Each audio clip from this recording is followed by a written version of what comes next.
Assalamualaikum warahmatullahi wabarakatuh. Izin memperkenalkan diri, nama saya Nabila Isya dengan NPM 2117051036 dari kelas B.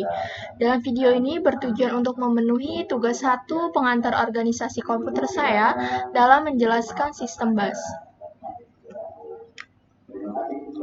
Jadi di sini ada submateri yang akan saya jelaskan pada video kali ini. Yang pertama yaitu pengertian sistem BAS, yang kedua fungsi dari sistem BAS, yang ketiga jenis-jenis dari sistem BAS dan jenis-jenis BAS berdasarkan fungsi, dan yang keempat cara kerja sistem BAS. Jadi yang pertama di sini ada pengertian sistem BAS. Sistem BAS adalah jalur yang terdiri dari kabel dan konektor yang digunakan untuk membawa data antara perangkat komputer seperti CPU, RAM, video prosesor, hard disk, dan perangkat input atau output. Jadi, BAS menyediakan jalur komunikasi untuk data dan sinyal kontrol yang bergerak di antara komponen utama sistem komputer. Jadi BAS sistem ini bekerja dengan menggabungkan fungsi dari 3 bus data, yaitu bus data, alamat, dan kontrol. Masing-masing dari ketiga bus tersebut memiliki karakteristik dan tanggung jawabnya tersendiri. Nah, pada gambar di samping ini adalah komponen-komponen yang ada di sistem BAS ya. Ada CPU, video prosesor, input atau output. Selanjutnya ada hard disk dan RAM. Selanjutnya yang kedua, saya akan menjelaskan jenis-jenis sistem BAS. Di sini ada jenis-jenis sistem BAS. Yang pertama ada dedicated BAS. Jadi dedicated BAS merupakan BAS yang khusus menyalurkan data tertentu saja. Jadi BAS ini mempunyai kelebihan yaitu kecepatannya itu yang tinggi, akan tetapi juga mempunyai kelemahan yaitu membutuhkan saluran yang banyak. Selanjutnya ada multiplexed BAS ya. Multiplexed BAS ini merupakan BAS yang menyalurkan data melalui informasi yang berbeda, baik itu data alamat dan sinyal kontrol dengan cara multiplex.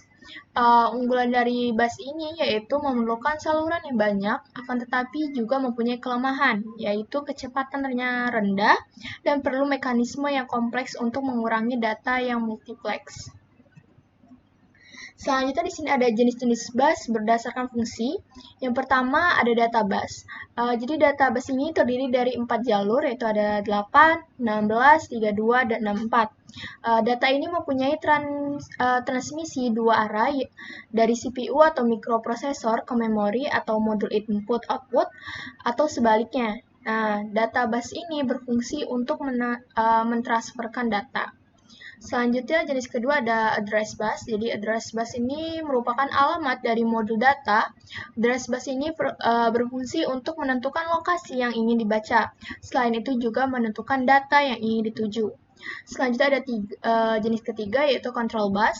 Control bus ini merupakan bus untuk mengontrol data bus dan address bus serta mengontrol semua modul yang ada. Control bus ini juga sebagai kontrol mekanisme kerja dari data bus dan address bus. Selanjutnya di sini saya akan menjelaskan fungsi dari sistem bus. Di sini ada 3 fungsi dari sistem bus. Yang pertama bus data yang digunakan untuk mentransfer data antara perangkat dalam komputer. Yang kedua ada bus address ya. Jadi bus address ini atau jika diterjemahkan menjadi bus alamat ya. Ini berfungsi memberi tahu perangkat dari mana data berasal dan harus dikirim kemana gitu. Selanjutnya ada bus control. Jadi bus control ini berfungsi mengordinasikan aktivitas antara berbagai perangkat untuk mencegah tabrakan data. Nah, tabrakan data ini yang membuat file komputer menjadi korup atau lebih ya. Kelebihan data gitu, korup itu, dan membuat file tersebut tidak bisa dibuka. Selanjutnya di sini yang keempat, yang terakhir, yaitu ada cara kerja dari sistem BAS. Nah, di sini, jadi setiap byte memori yang disimpan dalam RAM memiliki alamat unik yang terkait dengannya, yang mirip dengan alamat IP.